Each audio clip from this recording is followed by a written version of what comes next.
In ancient times, a very pious king ruled in Madhya Pradesh. He was a devotee of Brahmins. He was a generous, truthful man with a heart full of wisdom. He was a great devotee of Jitendra. He was enthusiastic about giving charity. His name was Ashwapati. Despite being a forgiving, truthful, and charitable man, Jitendra had no children. When he realized that his age had passed, with no children and no one to inherit the throne, he adopted strict rules for procreation. He included taking a small amount of food for nourishment at a fixed time, well before sunrise.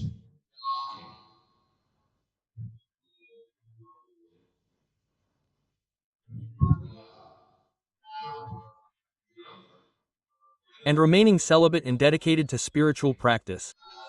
He observed complete control of his senses. Ashwapati consulted with eminent scholars, performing the rituals prescribed by them, offering 1,00,000 oblations daily with the Gayatri mantra. He offered 1,00,000 oblations daily while reciting the Gayatri mantra, and remaining Jitendra, after a light meal, remained devoted to spiritual practice. 18 years of spiritual practice have passed. Look at this. You spend 4 days in meditation, wondering if results have come. They won't go to waste. But be patient. This is charity. You have accumulated the sins of countless lifetimes. It's not accumulated in just 1 or 2 lifetimes. There's no need to get bored.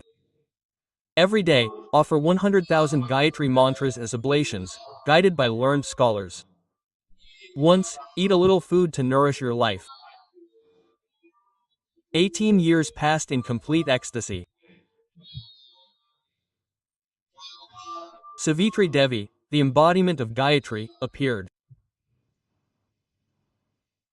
She appeared from the very spot where the Swaha oblation was offered. All the Brahmins, including Ashwapati, stood up. Because the Vedas are mother. They are supremely powerful. A great radiance engulfed the sacrificial pavilion. Savitri spoke words like nectar. King, I am deeply pleased to see your celibacy, your sense control, your restraint of life, and your mind.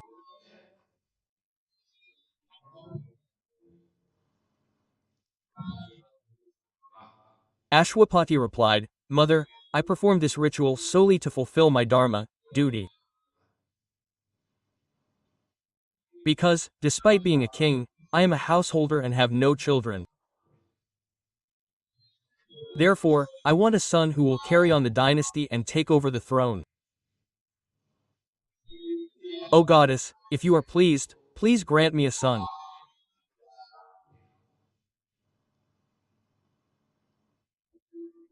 Procreating children in a just manner is the ultimate duty of a householder. Quote, Savitri said, I had already considered your intention. And had it validated by Brahma, for he creates the law.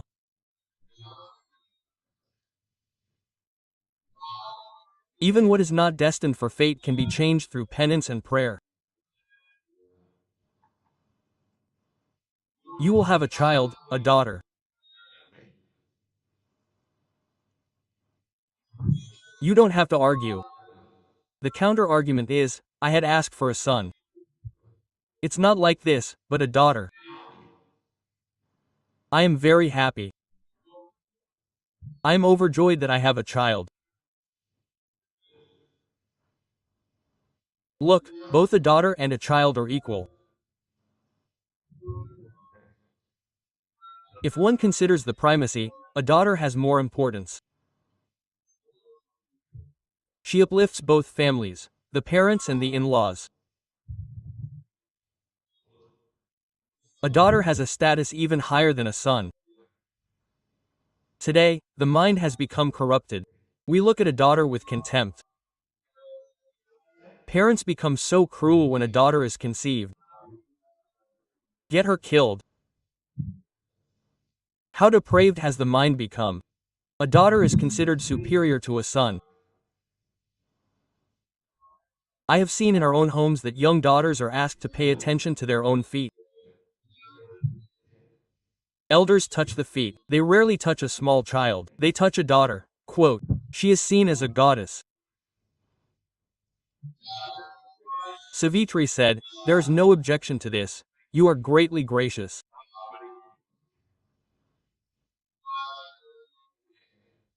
Markandeya says the king was overjoyed, and Savitri disappeared after saying this.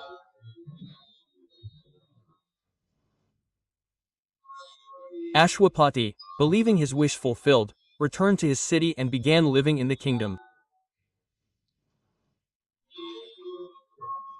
The king, who regularly observed the best fasts, obtained the consent of the Brahmins and conceived. His queen. These are deeply rooted in the Bhagavad Gita. Getting married does not imply committing adultery. The act of procreation, performed with restraint and devotion to the divine, is a form of worship of God. By saluting the directions, saluting the Lord, and the gods, the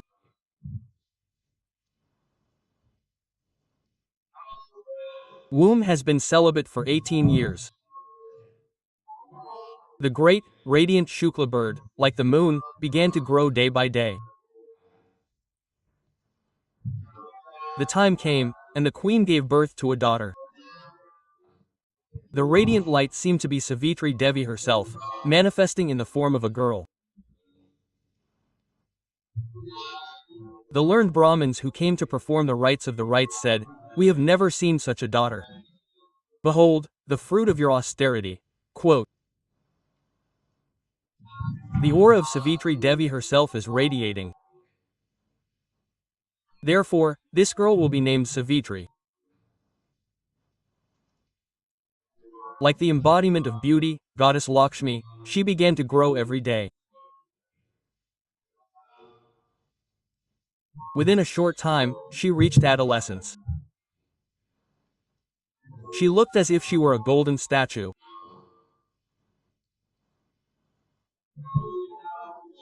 Anyone who saw her would be unable to look at her. With eyes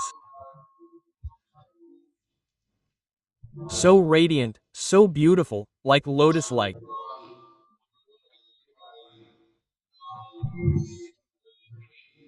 Fires ignited by her own radiance, no prince dared to accept her as his wife.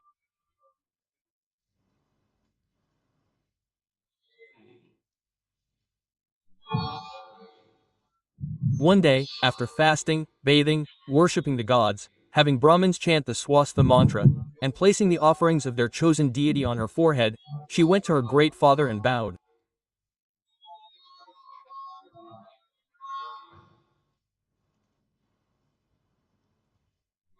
She observed carefully that her daughter had reached adolescence, meaning she was now becoming marriageable.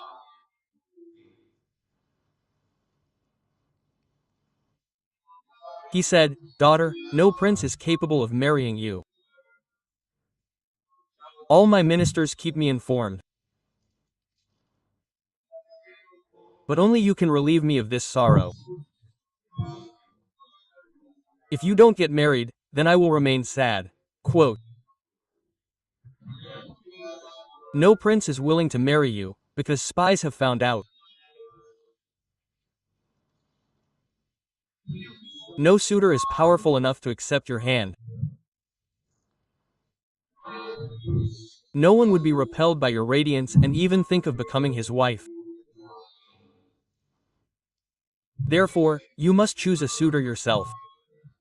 No suitor is willing to accept you. Such is your radiance and beauty. If you desire a husband, simply introduce him to us. I will perform the ritual of accepting your hand. This heartache I feel is a pain in every father's heart. May his daughter find a suitable husband.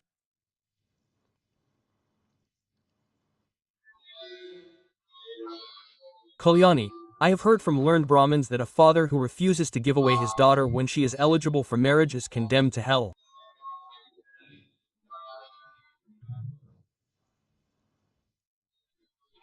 A daughter is eligible for marriage, but if she is not chosen for a suitable groom, it is a sin for the father. I have seen these condemnable people, who become deeply saddened and worried. When Janaka is done, what about others? When a prince, possessed of supreme wisdom and Brahma realization, was unable to lift a jago, he exclaimed, "Alas!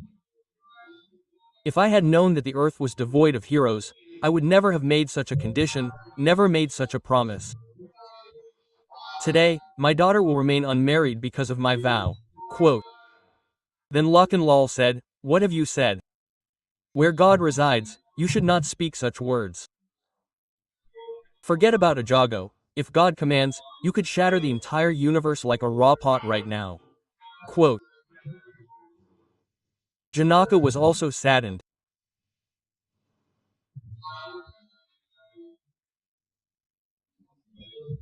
Savitri's father said, "We have heard from great scholars that a father who fails to perform the Pik grand ceremony with a suitable groom when his daughter becomes marriageable is condemnable, a criminal, and faces punishment.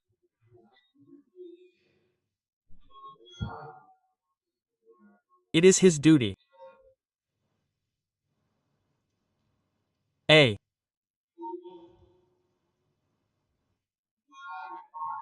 son who fails to protect and fully serve his mother after his father's departure is a criminal, a condemnable, and a punishable son." Quote.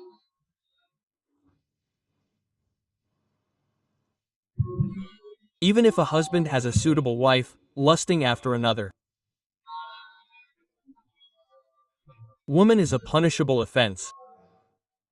Under our divine law, such a person will suffer a miserable fate. Therefore, understand my words, daughter, and search for a suitable husband. Make every effort to ensure that I do not end up in hell, for you are reaching puberty, and no suitor dares to marry you.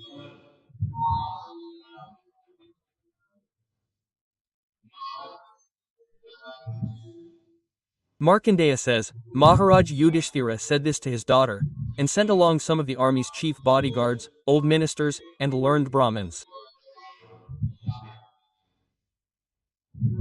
You search for a suitable husband, all the necessary items and supplies for the journey.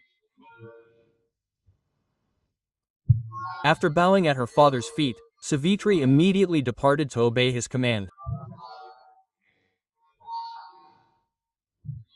A golden chariot, surrounded by bodyguards and learned Brahmin ministers, accompanied her. She visited the ashrams of great sages, worshipped their feet, and traveled to pilgrimage sites, making donations, all while keeping an eye on finding a suitable husband.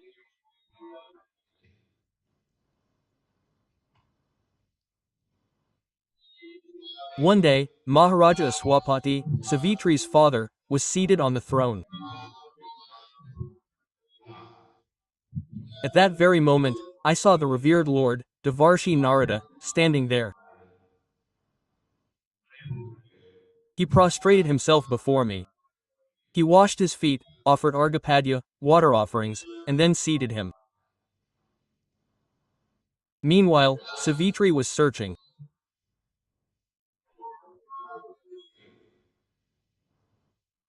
She saw a man in the forest, wearing only simple clothes, no lower garments, no jewelry, an axe and a small bundle of wood.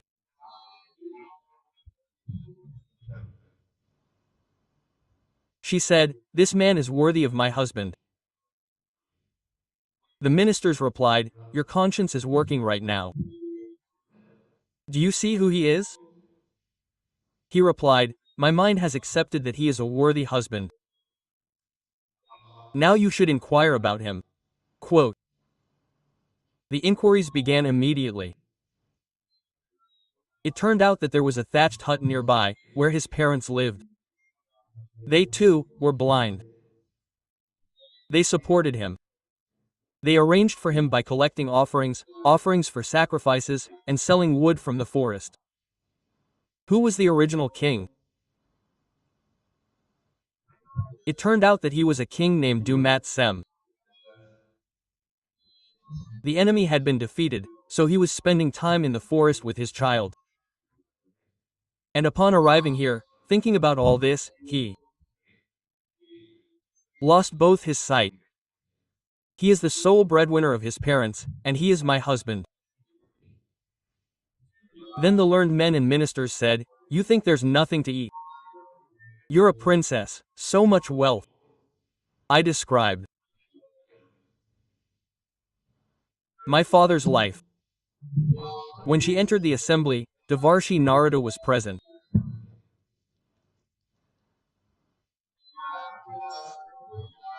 Making Devarshi Narada sit with her father, Savitri Devi touched Narada's feet and bowed her head.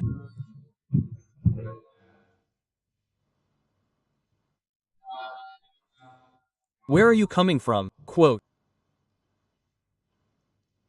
She asked, quote, "In search of a husband?" She asked, "I've just arrived after accepting my husband." Savitri said, "Would you like to know?" "Father, listen. In the land of Shalva, there was a famous, righteous king named Dumatsan. The enemy conquered and took over his kingdom. He fled to the forest with one of his sons. Facing many hardships and contemplation, he lost both his sight. The king and queen, and their son, is named Satyavan. Quote, he is providing for his parents and is the rightful husband for me. I have accepted him wholeheartedly." Savitri hadn't spoken. Narada immediately spoke up, quote, "No, no, no, it's not like that. It's a matter of great regret and grief. You described him like that."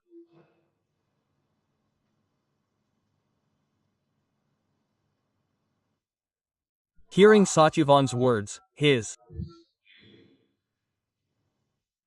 father asked, "Why, without virtue, without religion, without conduct?" "No, no, the prince is named Satyavan," he replied. "That's why he never lies, even in the 3 ages. His parents never abandoned the path of truth and righteousness. That's why he was named Satyavan." The king asked, "Devrishi, then why are you so shocked? When Satyavan is like this," Narada said, "he is as radiant as the sun, as intelligent as Jupiter, as virtuous as Indra, and as forgiving as the earth. So, Maharaj, why aren't you so surprised?" Question mark. Listen, he is like a god in giving, like the same brave man, capable of protecting those who seek refuge, like Lord Shiva. He is extremely handsome and like the moon, loved by all. And he is also handsome. Then, Maharaj, did you notice any flaw? All the things you are describing are found in great men. Did we notice a flaw that overshadows all these qualities? He will live only 1 year. He will live 1 year from today, and in 1 year he will leave his body. Even father trembled. "No, no, do not accept such a groom." 1 year, the king said, "Daughter, you should accept another groom." Satyavan possesses all the virtues, but he will not live even 1 year. No, that is not the case. The words of Narada, revered by the gods, are the ultimate truth. He will die in 1 year. Then you will live a life of widowhood. No, that is not the case. Savitri said, A virtuous man makes a decision only once.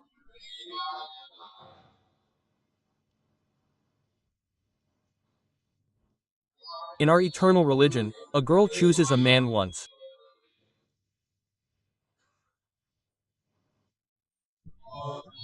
and a donor gives his word once, and not again. These three qualities are present in a virtuous man. These three qualities are present only in those in whom Dharma is awakened. Once the decision is made, it is done. Once the husband is chosen, it is done. These dull minds of today, impure minds, once they say something, they say it. They don't hesitate to consider whether they will die or go hungry. Three characteristics of a virtuous man. Once they make a decision, once the bride has chosen a husband, once they have said, "This is for you," at the time of giving alms, they never back down. Now, whether they live a short life or a long life, whether they are virtuous or devoid of virtue, I have once seen Satyavan as my husband. Satyavan doesn't even know, but Satyavan will always be my husband. Whether it be a year or a day, this is Dharma. Whatever I decide in my heart, I speak it with my words and translate it into action. And this is the mark of one who follows the true Dharma. Speech, mind, and action must be one. The mind says one thing, and the action is another. This is not right. Narada said, "Blessed be you, blessed be you. Goddess, your intellect is rooted in Dharma. Therefore, no one is capable of dissuading you from your righteous path." Daughter, I am deeply pleased with the devotion you have shown in marrying Satyavan. The sage Narada said, "My heart is filled with joy. I have been blessed with a child so devout. Daughter, I will do as you have decided. Because this is the decision of Dharma." He simply observed and resolved. No further marriage rituals had taken place. Satyavan was unaware of this. Narada said, "May no obstacle befall your marriage. I bless you with this. Okay, I am leaving." Chanting the Lord's name, Narada departed for the abode of the divine. Meanwhile, wedding preparations were underway. Yudhishthira and Ashwapati joyfully gathered the wedding materials.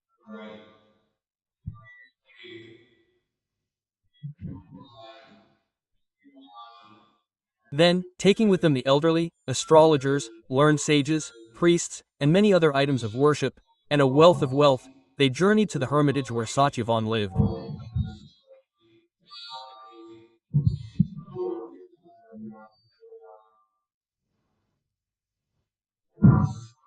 Upon reaching the ashram, he stopped all the vehicles and, barefoot,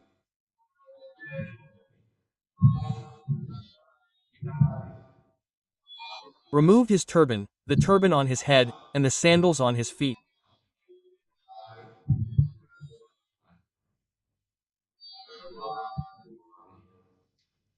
Leading the Brahmins, he went there and saw the blind king and queen, the parents of Satyavan, sitting under a sal tree, chanting the name of God.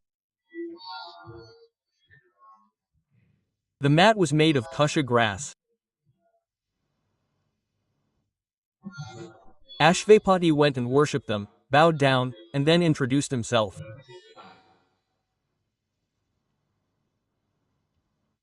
"I am Ashvapati. I worship you with our God.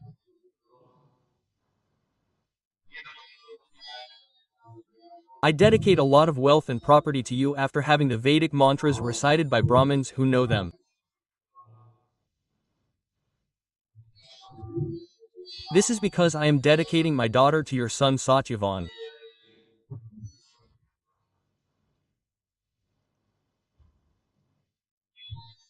O wise man of Dharma, I have a daughter named Savitri, a radiant goddess. Please accept her as your daughter-in-law. The old man, who had lost his eyesight, said, Your Majesty, what are you doing marrying me? I was once a king, but my kingdom has been corrupted. It has been usurped. Quote,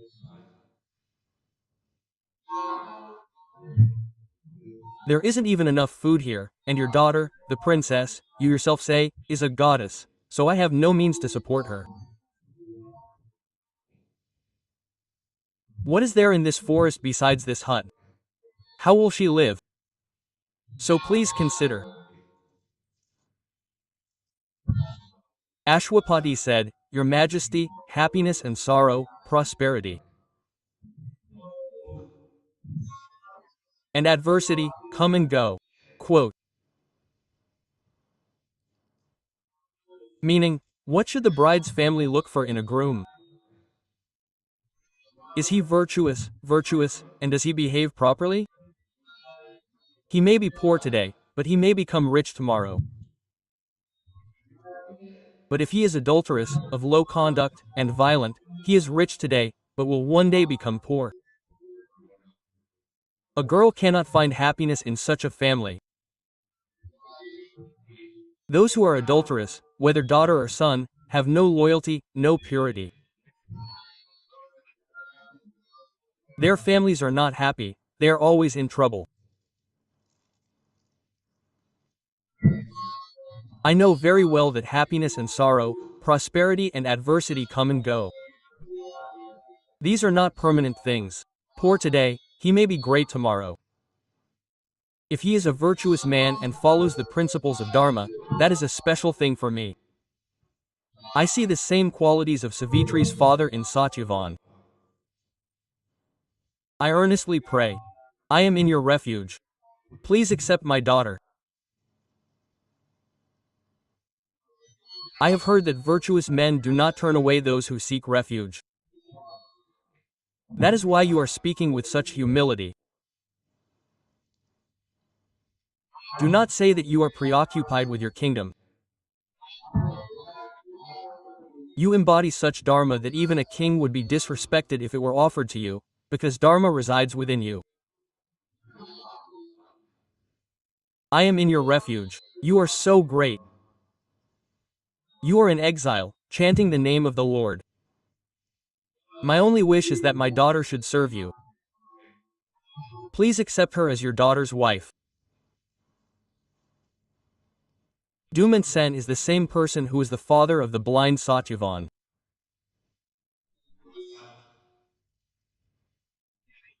His Majesty, if you have such feelings, then I will consider it my good fortune that a virtuous king like you and a goddess like Savitri will come into our relationship.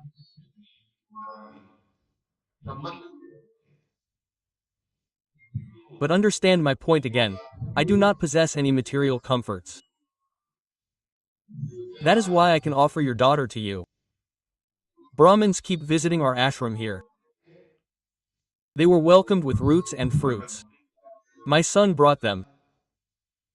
She said, Maharaj, don't worry about this. Numerous offerings.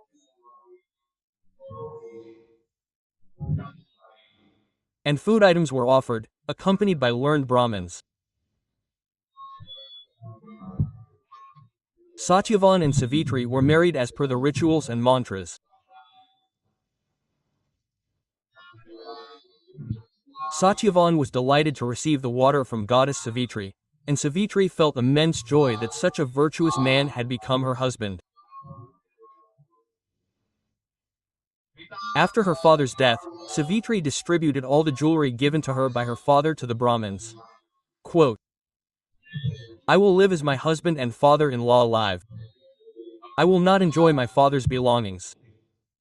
This is dharma, righteousness, to live according to their convenience. This is dharma, to show off your father's wealth, even if your husband is poor. As my husband is, I am his. Siyaju had also said this.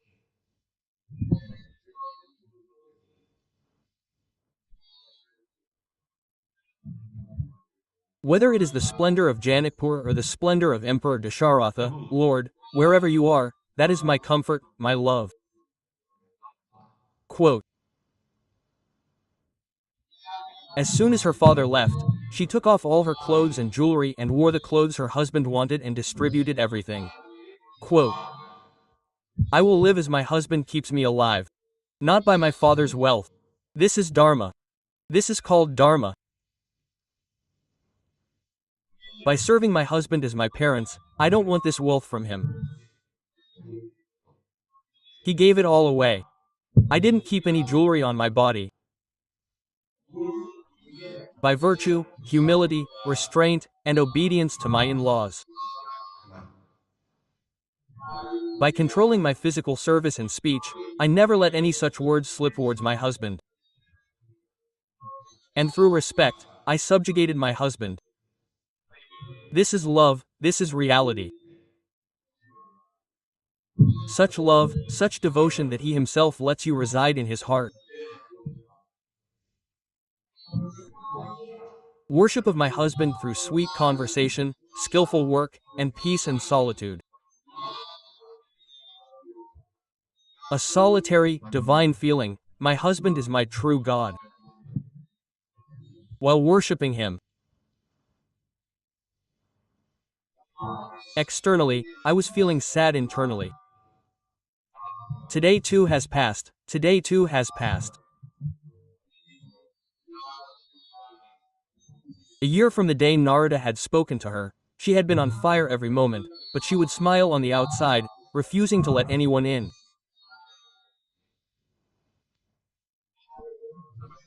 Time passed, and the moment arrived. Savitri was counting every minute, every moment. The time Narada had told her was certain that her husband would die on the 4th day from now.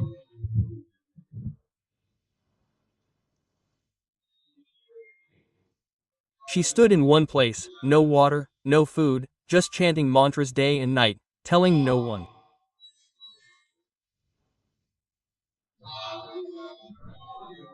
Hearing Savitri's strict rules, her father-in-law asked, "What kind of fast are you starting?" "I heard you're abstaining from food for 3 days, no water, no food. What's on your mind?" Quote. She replied, "Father, you have nothing to worry about. It just occurred to me that I should live like this.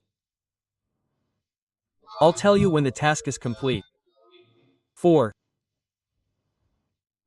Now, I apologize for not asking what I'm doing or why.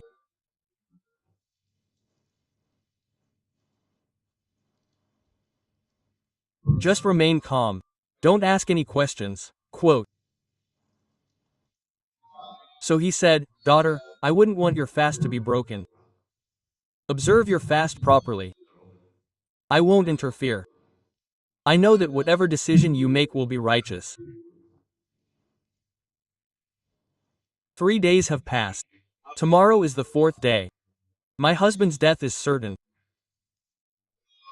All night, with an ominous streak, I kept chanting God's name. "Oh God, only you can protect my husband." Quote. The sun rose. Bowing to the elderly Brahmins and saluting her in-laws was the daily routine. She bowed as she did, and Savitri said to her in-laws, "We haven't asked you for anything yet. Today, I'm asking for one thing." Quote. She said, "Daughter, what do we have that I can give you?" They said, "Since the marriage ceremony, I haven't been away from your service. Today, give me your orders. My husband goes to collect wood, to collect the offerings, to collect fruits and roots. Today, I want to see him locked up and go with him. Neither Satyavan nor his parents know about this." Quote. So, their daughter, it's a matter. It's your right. I didn't say I have no right to this until you give me your permission. It's your right. The son is yours. If you give me your orders, I'll go. What a subtle religion. So subtle. Here, as soon as we get married, we divide our property. We leave our parents behind. What a religion! Then see the power of this religion.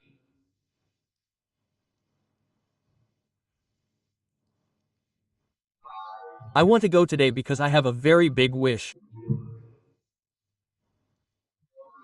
When I fulfill that wish, you too will be happy. You'll see. Satyavan said to his in-laws, "Beautiful lady, you've never asked me to come with you before. Why only today? I'm very sad, and I've been living here since childhood. I'm used to it. You've been standing for days without food or water. I don't think you're fit to walk in the forest." Quote. Savitri said, "Lord, I'm not in any pain. I never get tired walking anywhere. My mind is always full of enthusiasm. I just pray you don't refuse." Quote. Satyavan said that till date you have not expressed any desire. If you want to come with me, then come. We will not refuse.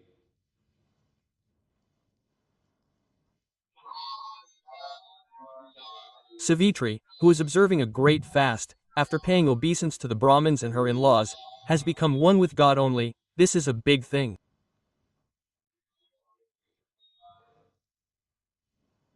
Her steps are moving with her husband. Her thoughts are on God. Today we will see how death takes away our husband. Her heart is getting nervous. Burning sensation is arising. A thread of remembering God is running through her. She appears to be smiling a lot, so that her husband does not come to know.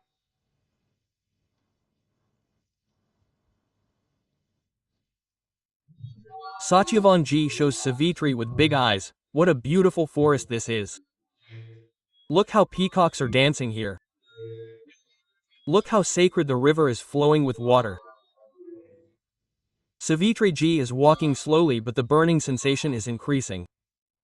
Because she knows that only a few moments are left for death and her husband is not aware.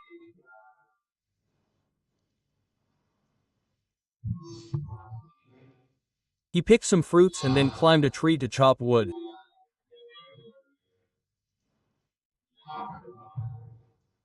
He was swinging the axe with such concentration that he said, "Savitri, I'm sweating so much without exertion. My head is bursting." Quote. He said, "Lord, please come down. This happens sometimes." I came down. Quote. When he came down, he said, "It feels like someone is piercing my heart. I'm in immense pain.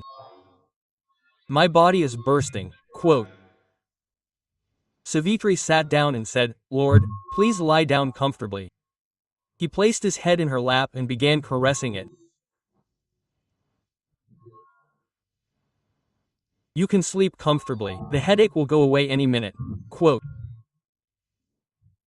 He said, "Be careful. Understand that the time of death is near." Savitri kept her husband's head in her lap and caressed it, looking around to see who was coming.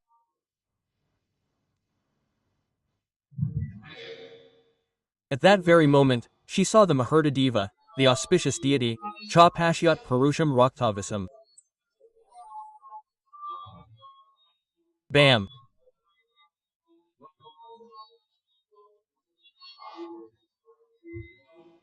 Va Pushmant Madat Sam Tejasam Aditya Samate, as if the sun had risen, wearing red clothes, a terrifying form, a crown on his head, creating fear.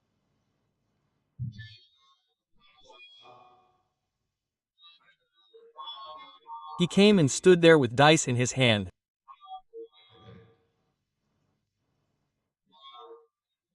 As soon as Savitri saw her husband, she placed his head on the ground and bowed to the ground.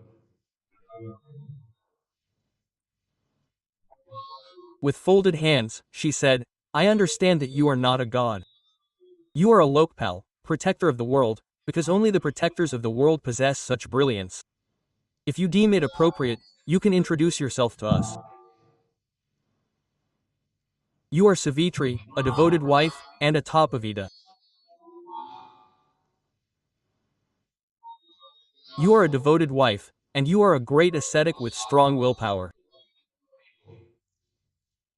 That is why I can talk to you. You have introduced me as Lokpal Yama.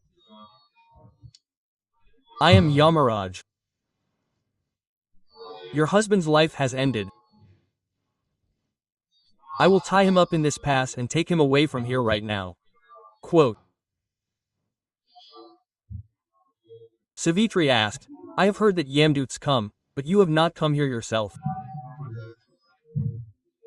Why is that?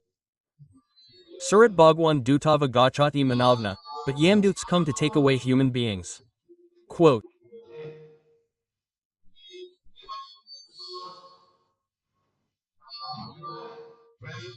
By the grace of God, you came yourself, Lord Yamaraj said.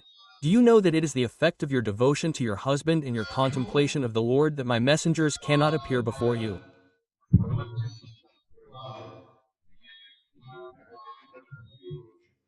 Because in the Mahabhagavata, this is also the Mahabhagavata. In the 12 Mahabhagavata, this Yamaraj, also known as Dharma Yamaraj, appears. My messengers lack the ability to come here. That is why I have to come myself. Quote.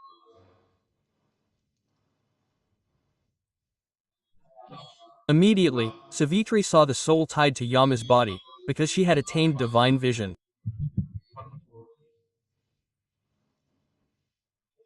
With great help and pain, the soul was leaving the body.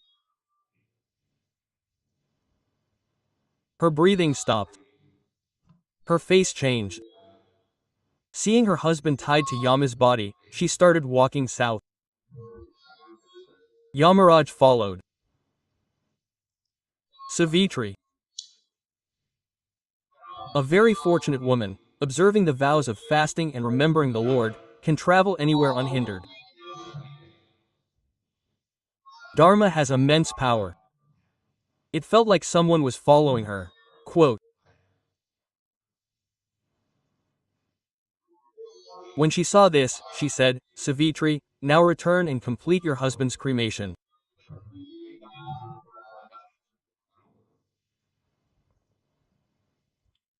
You have fulfilled a wife's ultimate duty. Now you should not come further. Savitri said, a wife's duty is complete only when she stays with her husband. Wherever my husband goes, I will go. This is the eternal religion. Quote. Penance, devotion to her guru, love for her husband, devotion to God, and observance of fasts, have given me such strength that no guardian of the universe can stop me. Look, penance means enduring hardship, devotion to her guru, love for her husband, devotion to God, and observance of fasts. No guardian of the universe can stop me. We can go to whichever world we wish.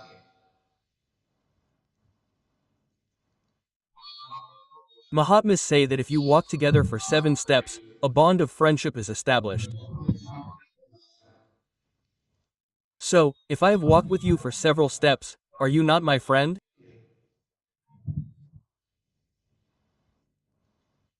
Yamaraj asked, Maharaj, whoever has not controlled his mind and senses, who has not followed the path of Dharma, who has not served his guru, who has not performed the penance of suffering, does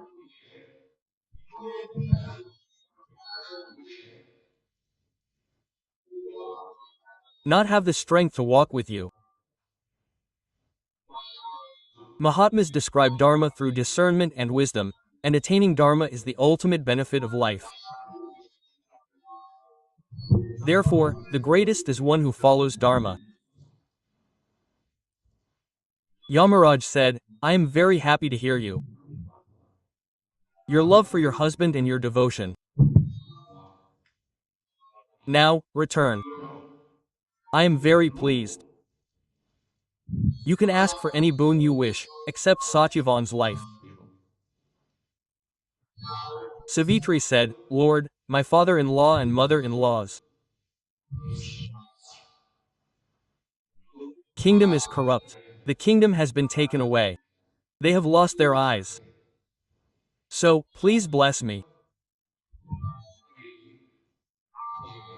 May my parents-in-law's eyes become like the palace of light, and they become strong and radiant, healthy, just as they were during their reign.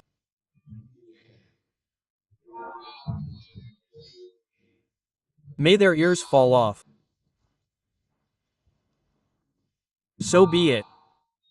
Quote. Then he turned and showed her, "Go back." She said, "No. Lord, how can you say this? You are taking my husband away, telling me to go back. Wherever my husband lives, I will surely remain there.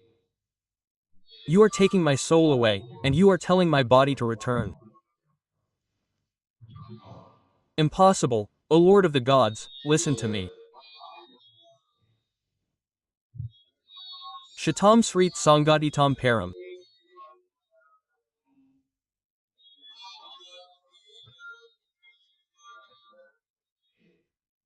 Tat Param Mitram Prachait Nacha Phalam Sat Puresh Sangatam Tatha Satam San Nives Samagme.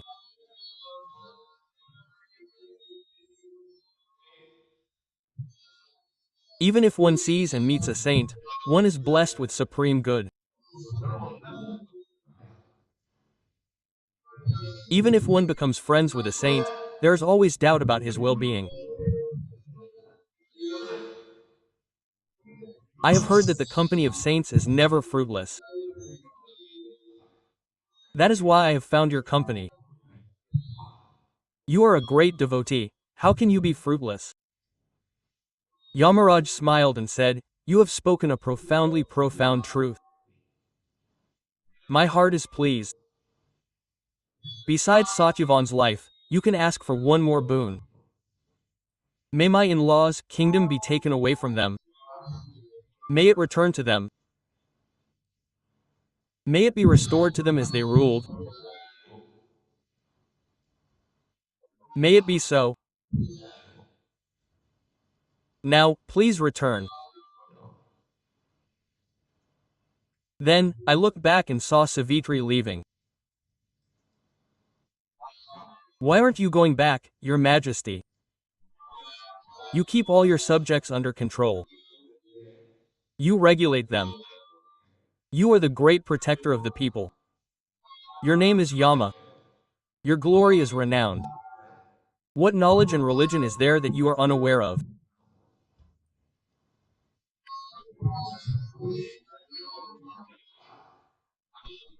Adroa Sarvabhut Karmana Manasagira Anugra Dan Seda Dharma Sanatana. Those who do not cause pain to anyone in their lives through mind, speech, and action, who have compassion for all and continue to give happiness to others, are saints, they are followers of Sanatan Dharma.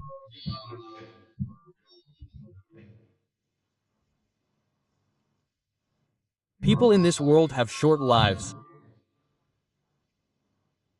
They are weakened by pleasures. But if someone attains the company of a great soul like you, then they will never have to face any misfortune. Yamaraj said, "You have spoken of a very beautiful dharma. You can ask for one more boon besides Satyavan's life." Savitri said, "I was born when my father performed penance for a son. I wish that through my father, 100 brothers should be born from my mother's womb. May 100 sons be born, so be it. May both families be saved." Quote.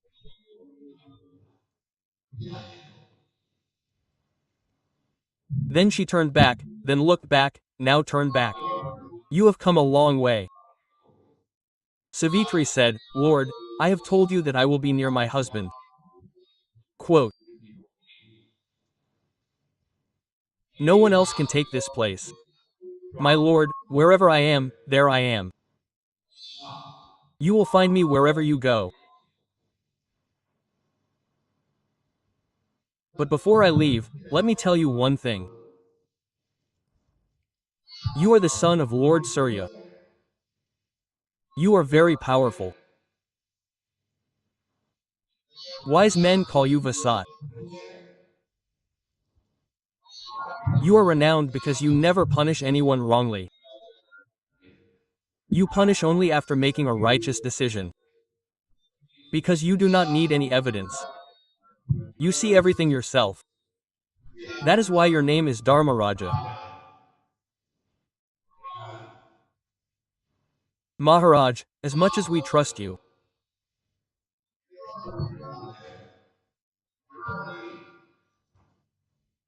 everyone trusts saints. Therefore, saints should be especially loved, and you are a saint. You know the great Bhagavad Gita. You know what benefits living beings and how to cultivate harmony. That is why I trust you more than saints. Yamaraj said, this can only come from a righteous heart. You have satisfied me greatly. This is the fourth boon besides Satyavan's life. Ask for any other boon you wish.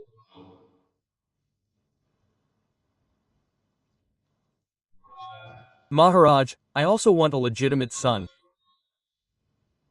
And the word is born only through union with a husband. A son can also be conceived through the union of goddesses and goddesses. You will conceive. Quote, what kind of resolution did you make?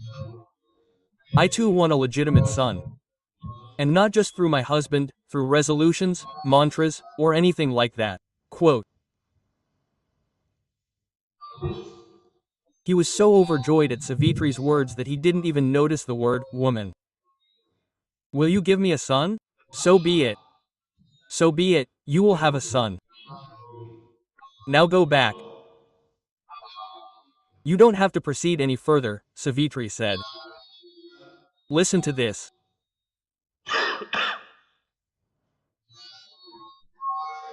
Saints have said that only one who is devoted to religion is called a virtuous soul. Quote, only that virtuous soul is truly a saint whose heart is never filled with sorrow or grief. The union of saints with saints brings immense happiness. Great men overcome fear through the company of saints. They become fearless.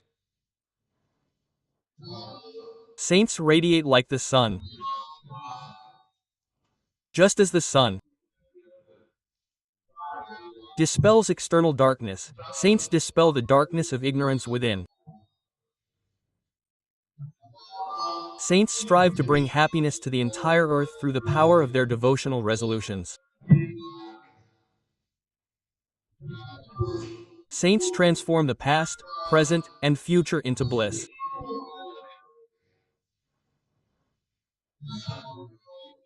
If one gets to live among saints, no sorrow caused by illusion can make one unhappy. This is eternal virtue, practiced by virtuous people. Therefore, one should associate with saints and do charity. One should never, out of selfishness, turn away from the company of saints. The company of saints is never wasted. The company of saints also does not harm self-interest. The grace of saints also increases wealth and honor. Maintaining constant devotion to saints brings prosperity to the entire world.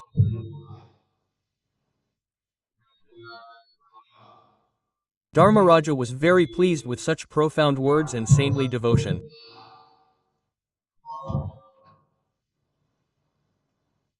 Do you wish to ask for any other boon? Quote,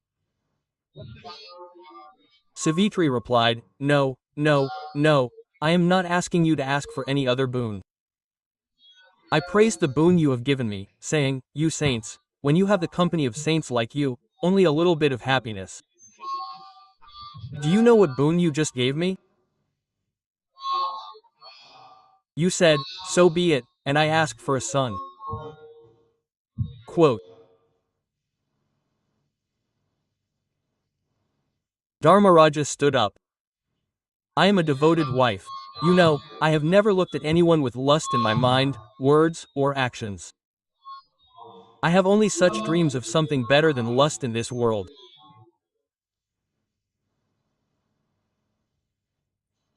Leave my husband now. For your word is never false.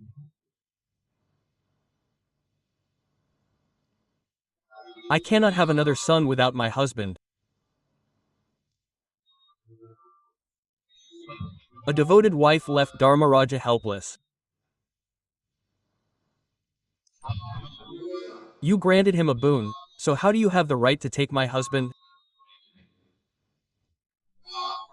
You are capable of changing fate. It is not that fate will dictate it. Now remember your promise. How will you fulfill it?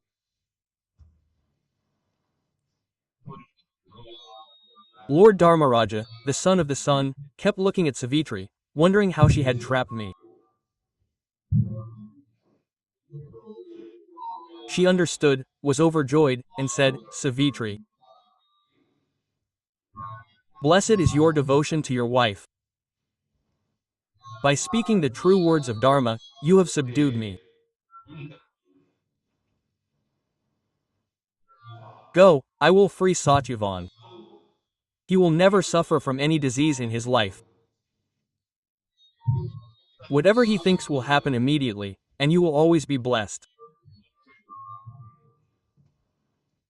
When you depart from this earth, you will leave blessed. You will not depart without good fortune, because your husband passed away first, and this blessing from above has been bestowed upon you.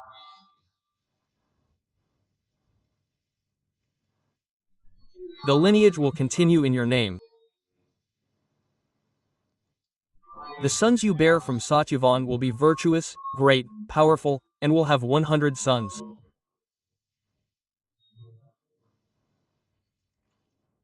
Dharmaraja said, look, this Bhagavad Gita Dharma principle is not false. We, the creatures of Kali Yuga, are swept away by such desires. Think about it. We claim our eternal religion, this is our religion. We have accepted it once.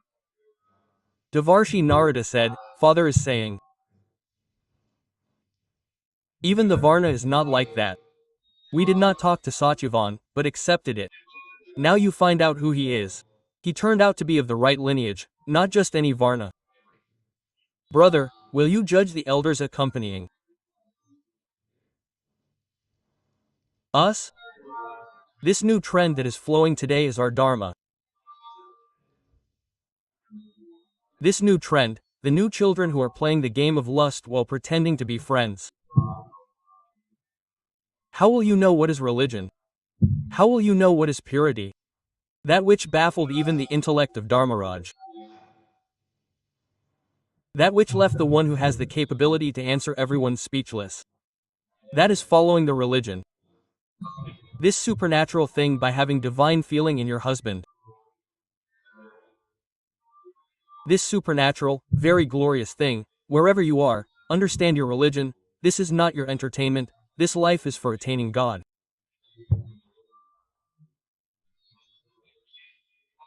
If you spend your life chanting the name, considering your duty as worship of God, filling your relationships with divine happiness and divine feeling, then you will attain that position. That glory will awaken, which is the ultimate meaning of life.